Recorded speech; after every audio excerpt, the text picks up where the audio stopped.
So real quick, I'm gonna make this video for you guys. Just fix my brakes, my rotors, all of that good stuff, and then I got a slow leak. What I got here is some fix a flat type stuff. They come with this top and this hose. First thing you want to do, and also you want to make sure this is at the top part, not down there anywhere. Just make sure it's up here.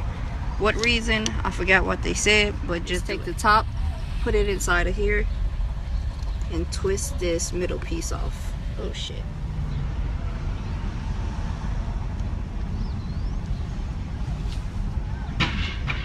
I'm guessing gravity.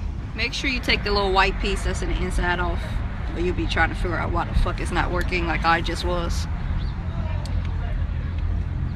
I'm not sure how much of this I should squeeze in here.